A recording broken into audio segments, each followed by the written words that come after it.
Holyoke. I get Holly Polyoke, and I get Holy Polyoke by Dave Seeley. And one kind of cool thing is that besides, this beautiful cover, he has done an action poster of my heroine, Nair. And so this is kind of the middle grade, Disney Hyperion version of my character. And then there's this really kind of tough looking girl coming down through the water. And I think where diving comes into this is every time I get to the sea, I'm amazed by it. And I'm also always blown away by the idea that most of our planet is water, and we forget about that. If you look at the number of books that are devoted to the sea, it's just a tiny percentage. So it's always been in the back of my mind, we really need more sea books. And then when I scuba dive, it's so amazing down there. So I always knew I wanted to write a sea book. Then I kept track of, I'm not really a science person, but genetics fascinate me, and all our progress in genetics, there's some amazing breakthroughs and good things coming from genetics, and some really frightening moral choices we're going to need to make because of genetics. And we really are to the point where we can clone Fifi the poodle when you lose her. You can clone your pets for $20,000. And we are very close to making designer babies. And we certainly are taking transferring genes from one species to another. So the idea that you could actually put fish gill filaments into humans is not as crazy as it sounded maybe 10 years ago. And again, we're kind of crowding up the land and messing up the land, so I don't know if we're going to go into outer space. I think it might be more likely we'd go into the sea. Sorry, that was one of the places I spent the most research. I probably read 8 or 9 dolphin books that were really scientific dolphin books, not just what we dream dolphins are, but scientists that are out there doing it. Dolphins make tools. And they show these dolphins, the mothers showing their baby dolphins, they change sponges. And they carry sponges around on their noses, or their beaks is actually what you call it, to help them get at certain kinds of prey. They actually change the sponges, which is the definition of tool making. Dolphins are definitely self-aware. They recognize themselves. They've just proven recently that dolphins use signature whistles. And I just swam along on top of these spinner dolphins' pod, and it really was beautiful. And the sound, the water was full of the sound of their squeaks and their whistles. And the other very cool adventure was swimming with domesticated dolphins in the Keys. That's where a lot of the swim with dolphin operators are. And on that day, they told the dolphins are trained to interact with you. So they pulled us across the water and they jumped over us. But the coolest thing is they asked the dolphins to get us presents. They asked them to go shopping. So the dolphins went swimming away and dove under the water, and they brought my daughter back this beautiful little white shell. I thought, oh, that's a nice present. And mine brought me back a slimy piece of seagrass. Because how often do you get a present from a dolphin? And more importantly, the dolphins gave me a great story or an idea for the book. And at one point, my heroine has a birthday party, and there really aren't a lot of presents down there in the ocean, so the dolphins bring her presents. And so just again, sometimes research really translates into scenes you can use in the book, and that definitely happened that time. The sequel will be out in April 2015. It is written.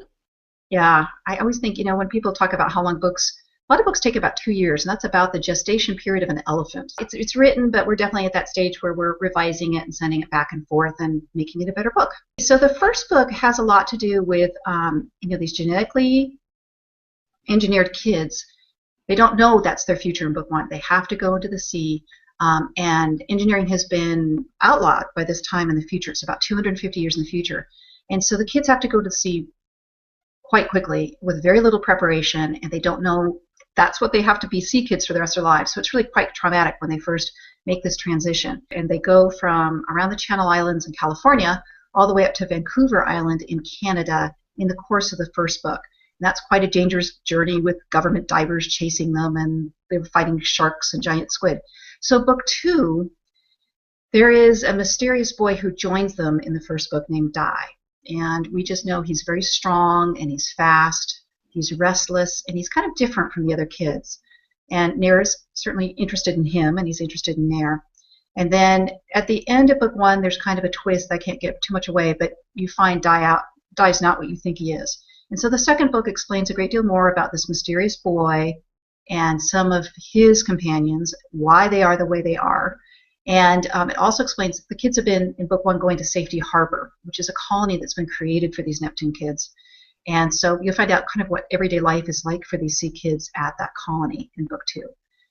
Right now it's just planned to be 2 books, but of course I have ideas for a third. So by the end of the series, Nera and her friends would save us from global warming. So we'll see if that really get to write all that or not. But it's been a ton of fun to write them. They're so full of action and fights and chase scenes.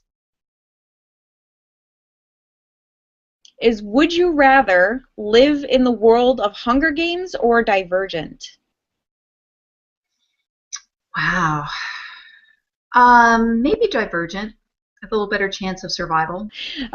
Would you rather fight next to Hermione from Harry Potter, Katniss from Hunger Games, or Tris from Divergent? Ooh.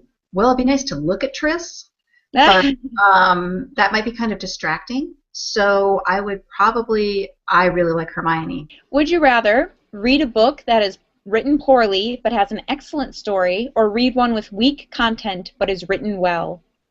Ooh, that is nasty. That is a tough one. I was a teacher for a lot of years, and I think once you've been a social studies or a language arts teacher, I would be so tempted to fix it that I would be really distracted by the poorly written language.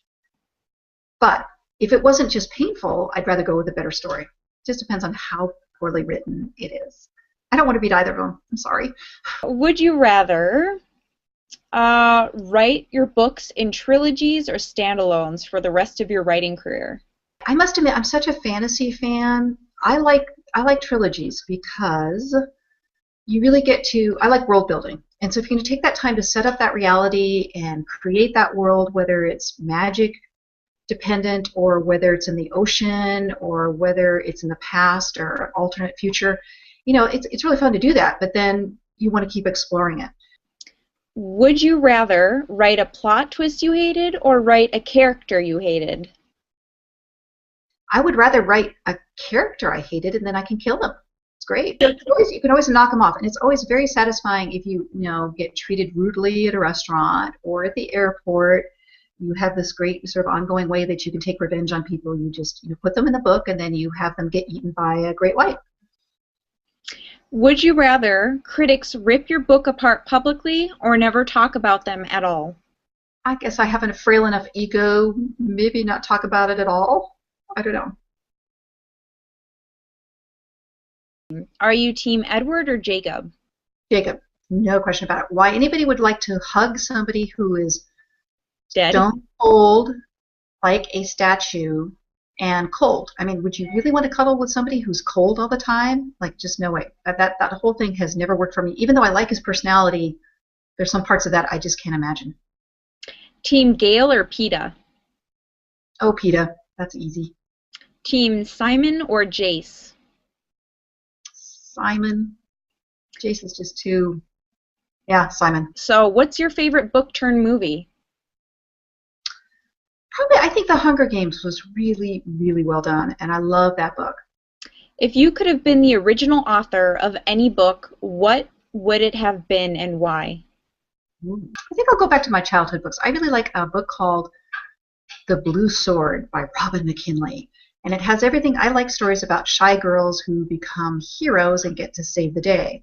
And if they get to ride horses and they do some magic along the way, fabulous. And when you write the book, at least I find when I write the book, I get to kind of experience it.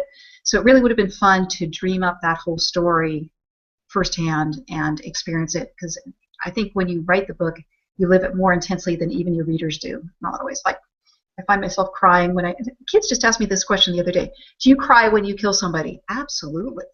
If it's a character I really care about, I'm sniffling.